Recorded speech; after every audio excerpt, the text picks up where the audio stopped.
In the early days of aviation, there were as many theories of flight as there were aviators. It's a special breed of man that is willing to encounter disaster for the sake of achievement. The early aviators were just such a breed. Seemingly fearless, they put themselves in mortal danger to test a theory that might prove to unlock the secret of flight.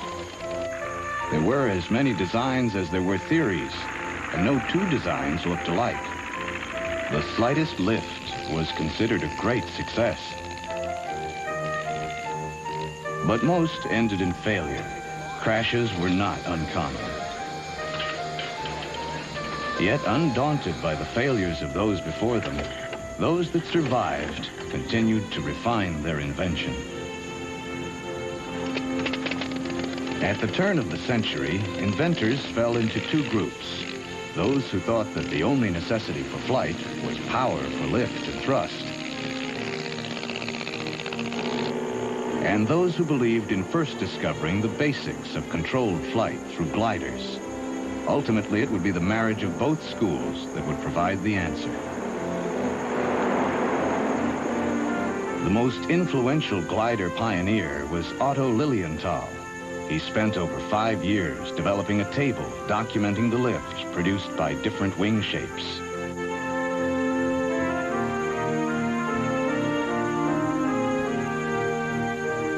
It was Lilienthal's table that guided Orville and Wilbur Wright in the design of their own large-scale gliders. Like Lilienthal, the Wrights were extremely scientific in their approach. They even built a small wind tunnel to test for the most efficient designs. It all came together on December 17, 1903, when Orville Wright flew for 12 seconds, covering 100 feet. Finally, man had achieved sustained, controlled flight. They made 4 flights that day. Wilbur flew the longest, 852 feet in 59 seconds, a record no one else other than the Wrights would break for another 4 years. The French, who had been the first to reach the clouds, had expected to be the first to achieve controlled, sustained flight. The news of the Wright brothers shocked the French aviation community into action, but it took 3 years before Alberto Santos Dumont became the first European to make a powered flight. Although he achieved sustained flight, his control was limited. French aviators did not follow the rigorous scientific method used by the Wright brothers. Their designs were largely guesswork. The French overcame inefficient aerodynamics through the force of their engines. They were the first to have lightweight 50-horsepower motors, double that of the Wrights. In 1908, Wilbur Wright came to France, where he made his first public flights. The control exhibited by the Wright flyer astounded French aviators. From Wright, they learned about propeller shapes, wing design, wing warping, and other secrets leading to more efficient airplane designs. The only thing the French, with their powerful engines, did not have to learn was using a weight on a tower to boost the underpowered flyer into the air. Louis Blériot learned much from the Wrights' example. In a few months, he built and flew his Blériot 8 17 miles, ending years of less successful designs. When the London Daily Mail offered a prize for the first to fly the English Channel, Blériot entered the competition, even though still recovering from a burned foot received in a flying accident. He chose for the flight his Blériot 11. It was a precursor of modern aircraft design, with its partially covered fuselage and small rear horizontal stabilizer. On the morning of July 25th, 1909, Blériot crossed the Channel, flying without any navigational aid. Describing his flight, Blériot said, "There is nothing to be seen, neither France nor England. It is a strange position to be alone, unguided, without compass, in the air, over the middle of the Channel." Blériot flew the Channel for 37 minutes at an average altitude of 260 feet. The crossing gave Blériot and his airplane enormous notoriety.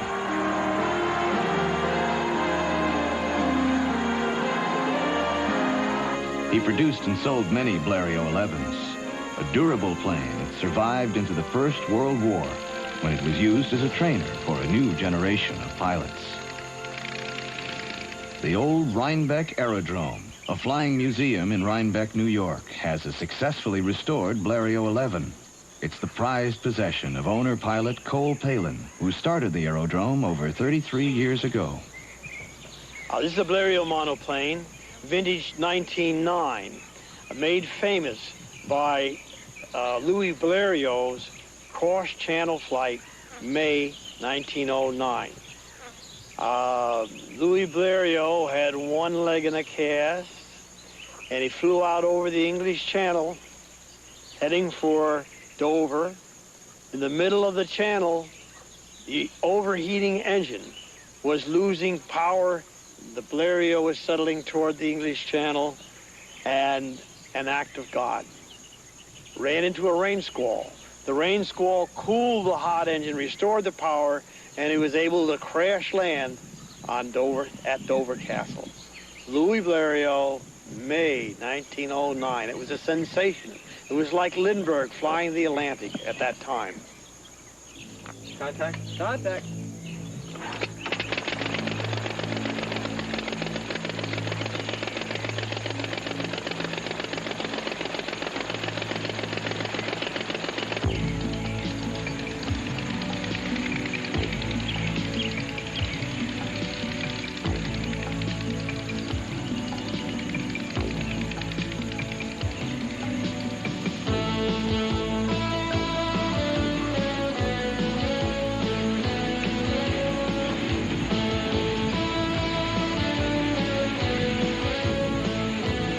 By today's standards, these aircraft are little more than kites with engines. They're easily blown off course by the slightest wind. Here, the crosswind is about 8 miles per hour, just enough to make it difficult to control the aircraft and dangerous to fly it very high off the ground.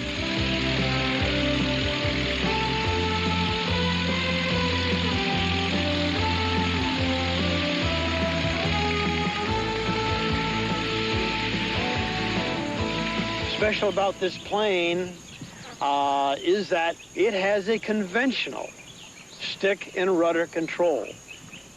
Louis Blériot called it the cloche. Stick, forward, nose down, rearward, nose up. To the right, you've got wing warp to the right and to the left. The Blériot had a crosswind landing gear, because so often if there was any wind, often you would drift sideways, and when you touched the ground, it would collapse the bicycle wheels like. So the landing gear would swing around and track in the direction that the airplane was going. The original engine was a fan-type Anzani. Anzani was an Italian motorcycle builder, and he built good, powerful, lightweight engines. By 1911, and this was modernized, this is serial number 56, very early, but it's modernized to 1911 standards with a 3-cylinder Y-type Anzani. 35 horsepower, a little bit more power.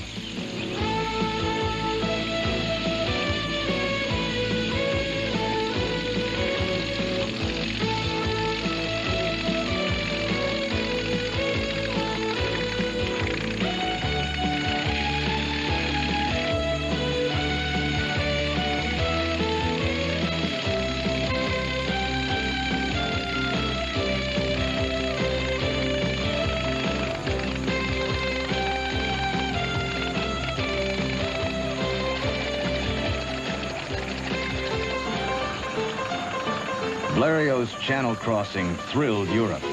Flying gained enormous popularity. 1910 was a year of many firsts in aviation. French Baroness de la Roche became the first woman to earn her pilot's license. Radios were introduced for air-to-ground communications. Night flights were made. Planes crossed the Alps and Lake Geneva. The first flights in Switzerland and Portugal were made. More and more people wanted to be the first to take to the air, to make new records, and to earn a place for themselves in history. New aircraft manufacturers opened for business to meet the demand. One of the new aircraft companies was the Hanriot brothers in France. The old Rhinebeck Aerodrome has one of its original production models. This is a Hanriot, vintage 1910. It was built like, like so many airplanes are built by brothers, the Hanriot brothers.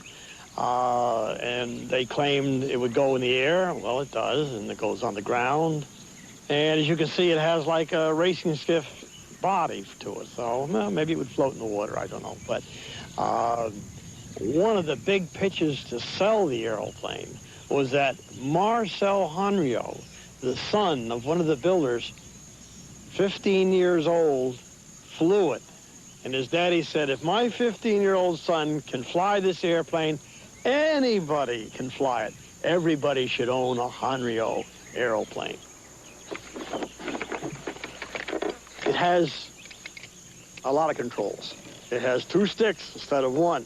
One stick is for wing warping, right wing down, left wing down.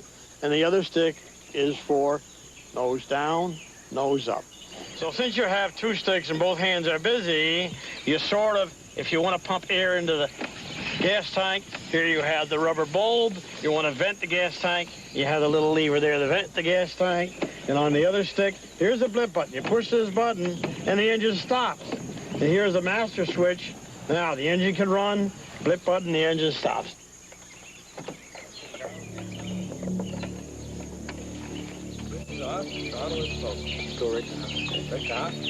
Contact.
It has a very unique landing gear, undercarriage, which strictly is Hanriot design. In those days, they were all free thinkers.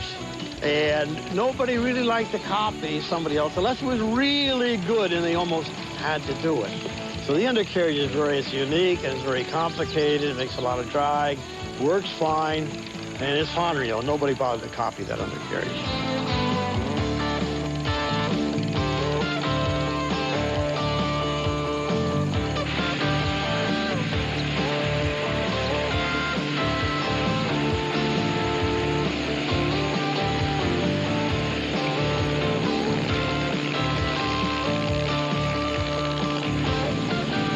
We've actually flown it to 500 feet. It took maybe 15 minutes to get there, but yeah, it flies quite well by Pioneer Day standards.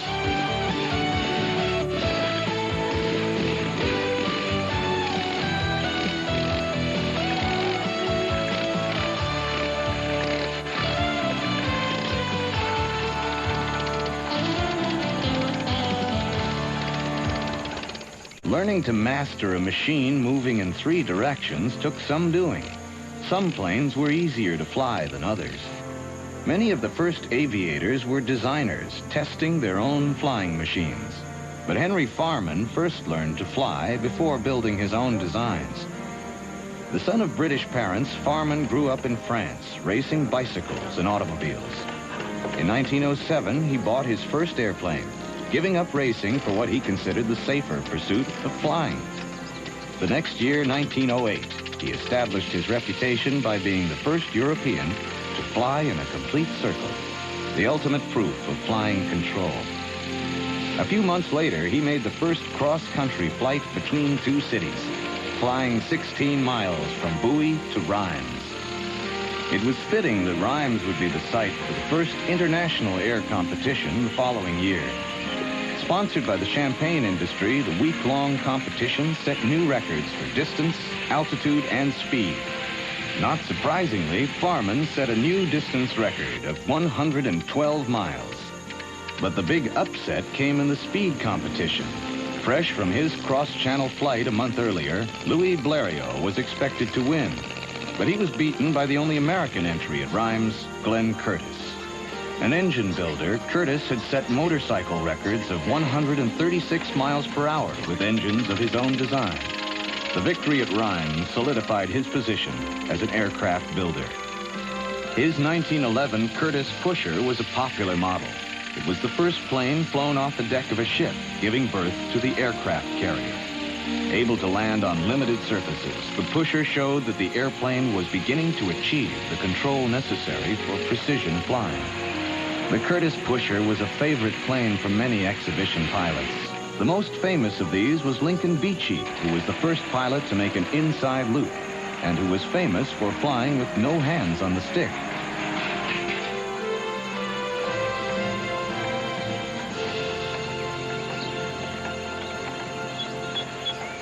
This is the Curtiss Pusher.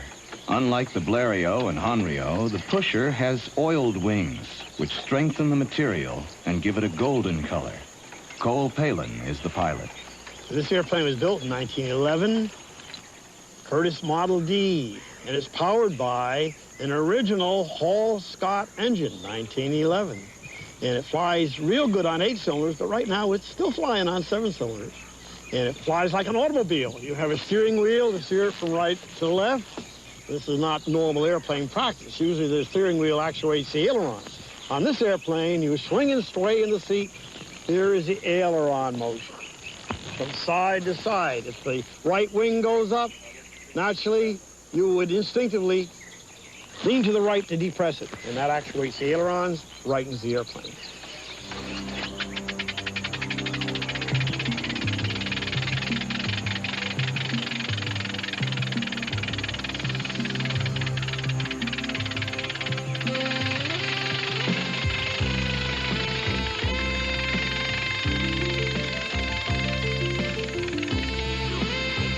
Well, of course, in the early days, they didn't know whether to put the tail in the front or put the tail in the back or put the engine in the front or put the engine in the back or to pull with it or push with it. So they tried Glenn Curtiss, playing it safe. He put a tail in the back and he put a tail in the front. And they flew fine. But one of his exhibition pilots, the famous Lincoln Beechey, at one county fair, he had an accident. He ran into a fence with the front end of it, and you don't get paid if you don't fly, so he tore the front end off and went ahead and flew it with just the tail, and it flew better.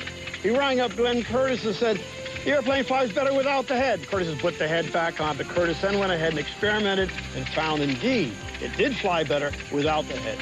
These planes were then known as the Curtiss Model D Headless Pusher.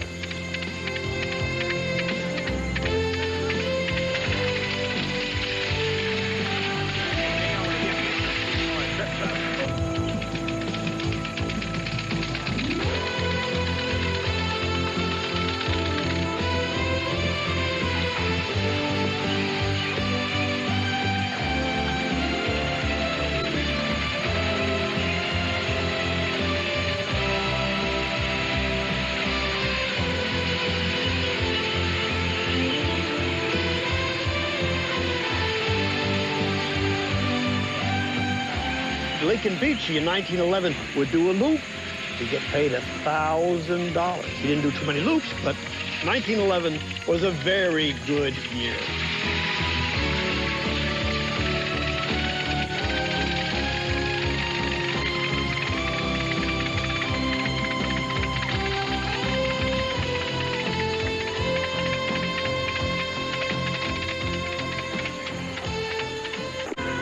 Adolphe Pégoud, a pilot for Blériot aircraft, thrilled crowds by performing aerial loops with a reinforced Blériot. An earlier exploit of parachuting from his aircraft had already earned him the reputation as Adolphe the Foolhardy. Pégoud's loops in the Blériot served as major vindication for the monoplane. Only the year before, the British had banned single-wing airplanes because they considered them too weak to fly safely.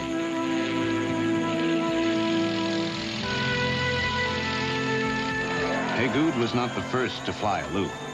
Russian aviation officer Lieutenant Peter Nesterov had performed the maneuver a few days earlier in Kiev.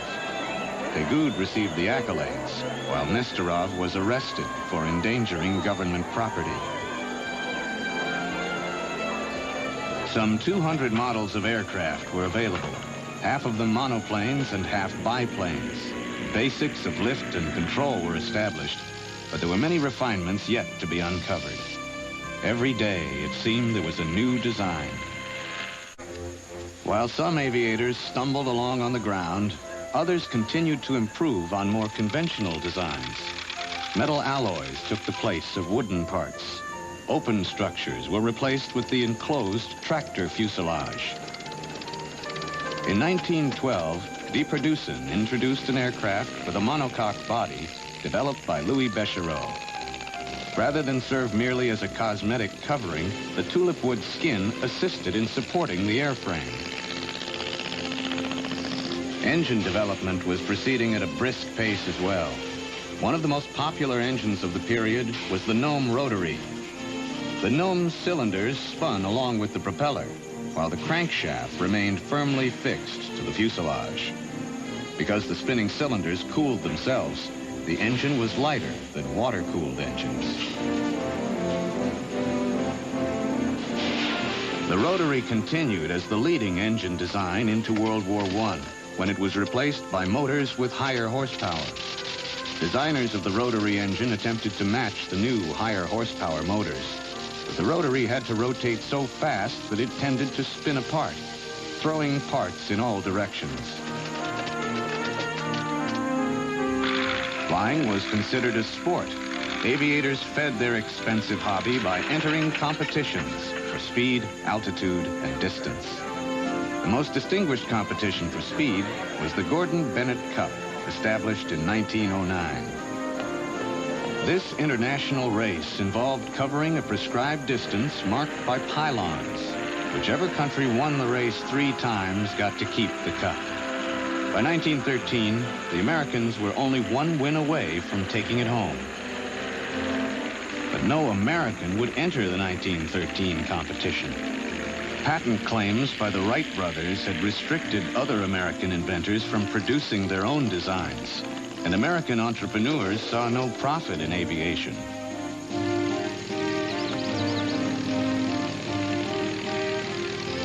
British flyers weren't faring much better. Unable to find a sponsor for his 1913 entry, the lone British winner of the Bennett race, Claude Graham White, complained. England should have been represented, and America too. But those upon whose backing we relied were dead asleep. The French won for a second time with a speed of over 120 miles per hour. With only one more win to take the cup, French aircraft builder Nieuport set about building an aircraft to compete in the 1914 races. But the war sent Nieuport's racer into a very different competition.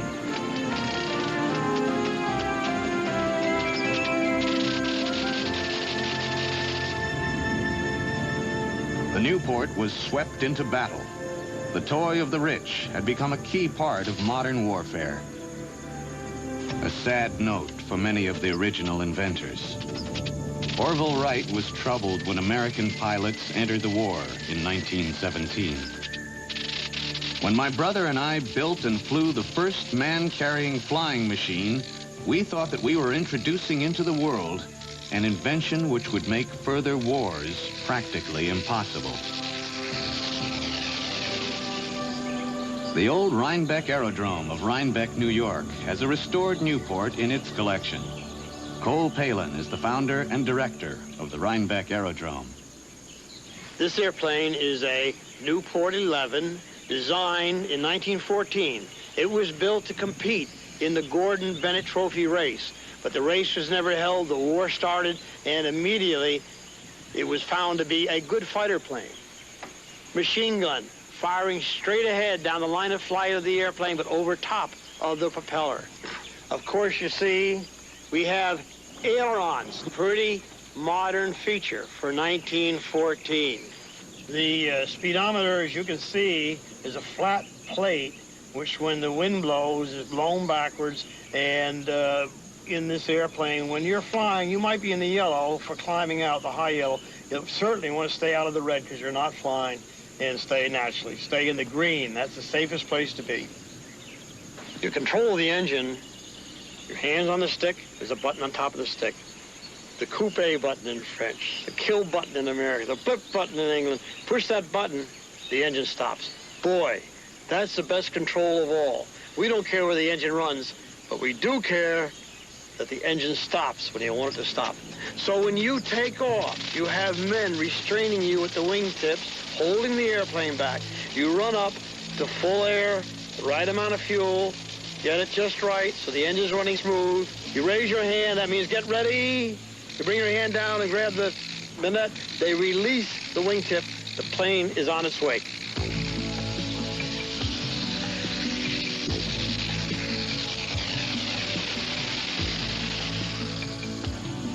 The Newport actually did have, of course, it had some shortcomings. And one of them was its very configuration, the Susquehanna plane configuration, the narrow lower wing, wide upper wing.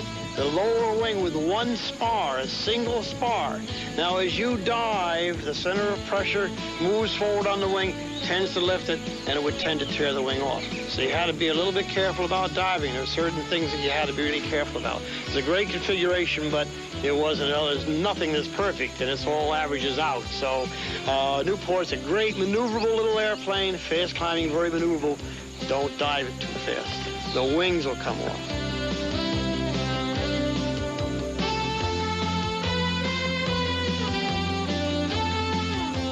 Throughout World War I, the designers were constantly coming up with new designs.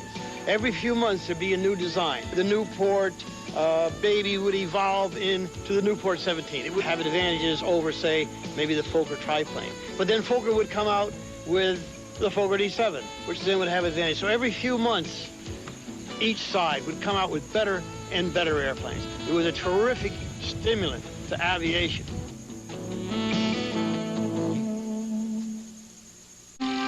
Long-distance flying was the passion of 1913. Pilots and designers increased the range of their aircraft to set new records. It was Paris to London with a stop in Calais, Calais to Paris via Brussels. At the age of 20, Marcel Brignac de Moulinet earned the Cross of the Legion of Honor by flying a 3,100-mile loop to Paris and back, with stops in Germany, Poland, Russia, Sweden, Denmark, and Holland. Intercity flights over land were impressive, but distance flying over water was a real challenge. The true test of aircraft reliability and pilot nerve was the 474-mile width of the Mediterranean. Flying a Morane Saulnier, Roland Garros navigated from the Riviera to Tunisia in just under 8 hours. Not only was he the first to cross the Mediterranean, he was the first to link 2 continents. While Garros and other Frenchmen pushed the limits of distance, German aviators were exploring the limits of flight. Under the patronage of Prince Friedrich Leopold of Prussia, an aerodrome was established at Johannisthal, near Berlin. It was an elaborate complex, with grandstands and restaurants for hosting national and international air competitions. Johannisthal quickly became a leading aviation center as flying schools and aircraft manufacturers set up shop on the grounds. One of the many aviation engineers attracted to Johannisthal was a Dutchman named Anthony Fokker. An enthusiastic 22-year-old, Fokker had already built his first aircraft, the Spider. The seasoned veterans at Johannisthal initially humored Fokker, but soon he proved himself to be an excellent pilot and talented designer.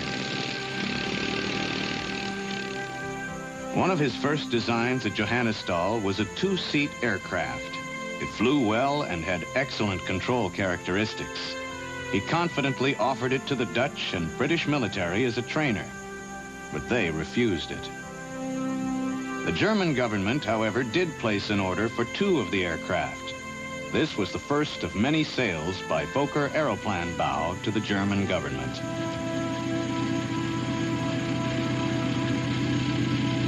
The loops performed by Pigou inspired the designers at Johannesstad. Everyone went to work designing new reinforced aerobatic aircraft. Fokker toured Germany demonstrating loops and other stunts with his new design. Another Johannesstad designer was Helmut Hirth of the Albatross Works. One of Hirth's goals was establishing altitude records. In 1914, Hirth and other pilots flew Albatross military biplanes to altitudes over 3,100 feet.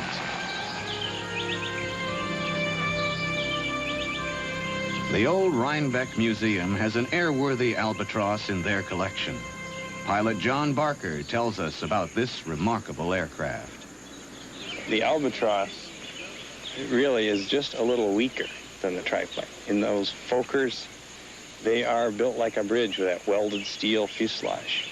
And with this monocoque plywood, inside where you're attaching the landing gear to the wooden frame is an inherent weak joint. And they had problems with ground handling. They had problems with them, coming apart in the air. Now the Fokker is built like a bridge with that box spar and that, highly strong steel tube fuselage with hardwire bracing. You could dive that and scream it at the ground and chase someone or maneuver radically without any real problem of it coming apart. But the Albatross, you could get yourself in trouble.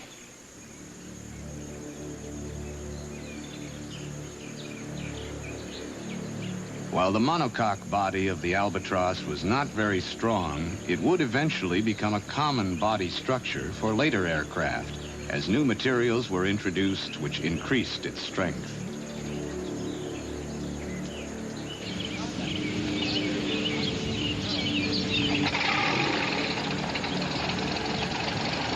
Even in this early use, the streamlined monocoque body successfully increased airspeed by reducing drag.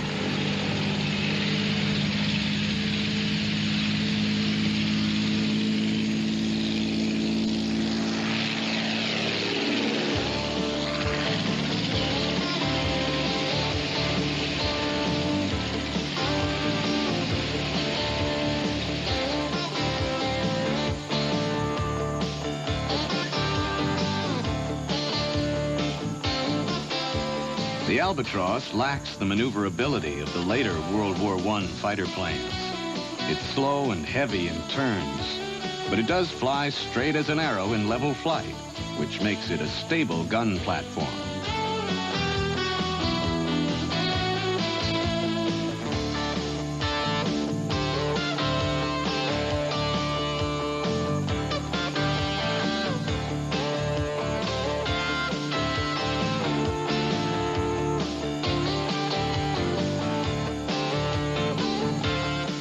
Baron von Richthofen, the Red Baron, is perhaps the best-known World War I ace.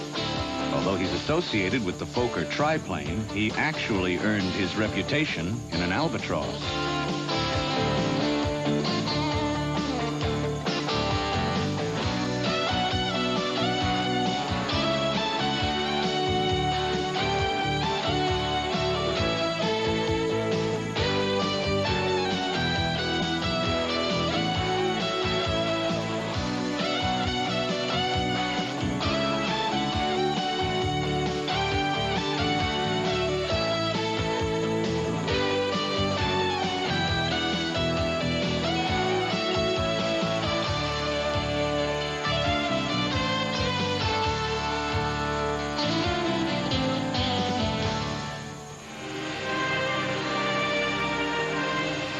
Pre-war aircraft had been built for specialized competition purposes.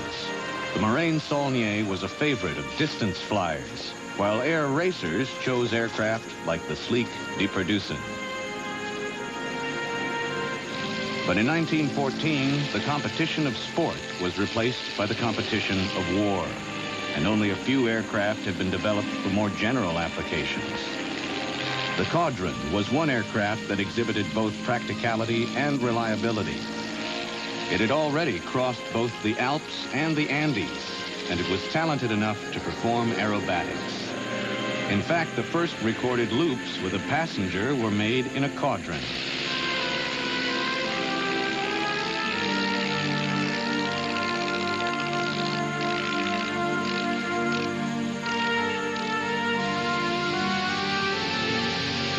Rhinebeck Aerodrome has one of these hardy aircraft in its collection, flown today by pilot Gene DeMarco.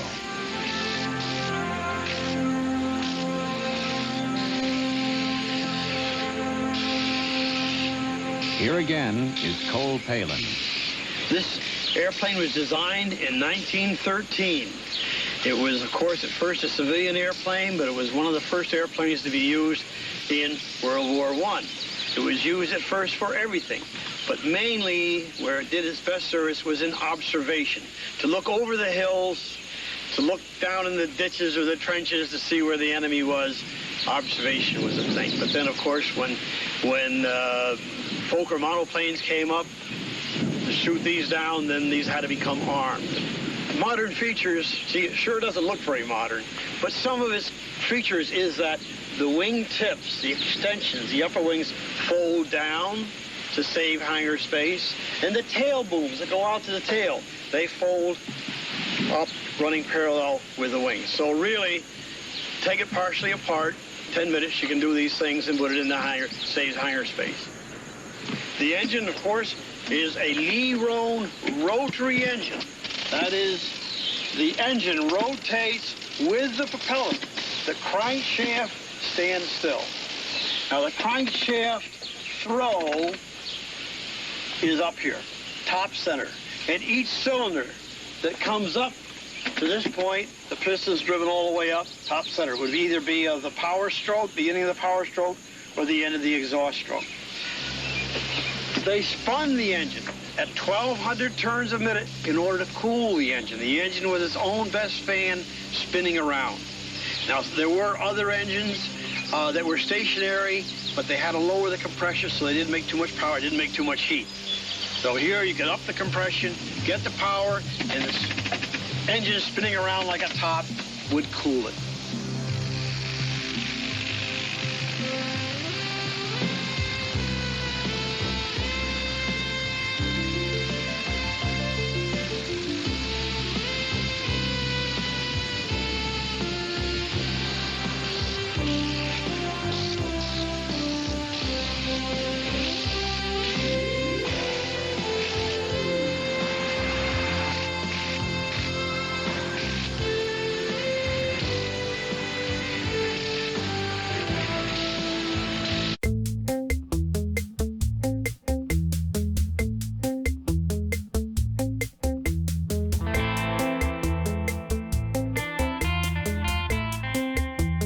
I hope you enjoyed this video. Don't forget to like, subscribe, share, and hit that notification icon for the latest videos as they are released.